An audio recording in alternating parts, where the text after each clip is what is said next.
వాళ్ళకి నువ్వే నమ్మకాన్ని కల్పించడం?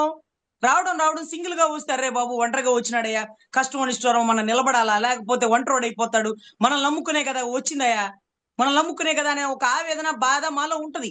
రావడం రావడం అవతలోడు గెలుపుకొచ్చినాం, మళ్ళీ బయటకు వచ్చి సార్ విడిపోయారన్నారు.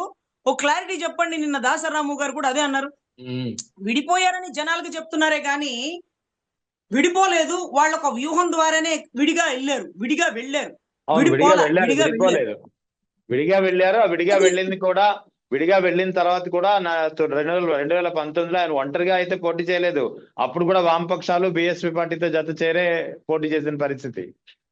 అవును సార్. నిన్నటి రోజు దాసరి గారు చెప్తున్న మాట, 2019లో పోటీ చేసిన వ్యక్తుల మాట ఏంటంటే, మా నామినేషన్ పత్రాలు కూడా, ఏదైతే మేము అభ్యర్థుల పత్రాలు కూడా టీడీపీకి సంబంధించిన అడ్వకేట్లు, లేకపోతే ఉమ్, టీడీపీలో ఉండే సీనియర్ నాయకులు ఫిల్ చేసినారు.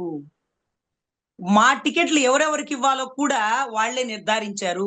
ఉమ్, జ్యోతి నెహ్రూ గారు ఇచ్చినటువంటి స్టేట్మెంట్లు, మీరు ఆ పార్టీలో ఉన్నారు కదా, ఈ పార్టీలో జనసేనలో ఎవరిని ఎంపిక చేయాలంటే, అరే మేము విడిపోయినాం కదా, మా అభ్యర్థిని మేము ఎంపిక చేసుకుంటాం, మీరెవరు, మేము విడిపోయాక మీ బోర్డు పెత్తనం ఏంటి అనే పరిస్థితి ఉంది సార్. అంటే ఉమ్. వీళ్ళు విడిపోలా, ఒక డ్రామాగా విడివిడిగా వెళ్ళారేమో అవును. అనేటటువంటి అనుమానం ఈ రోజు జనాల్లో బలపడిపోయింది. అంటే ఏంటి డ్రామాలు, దేనికోసం, కాపు ఓటింగ్ కోసమా?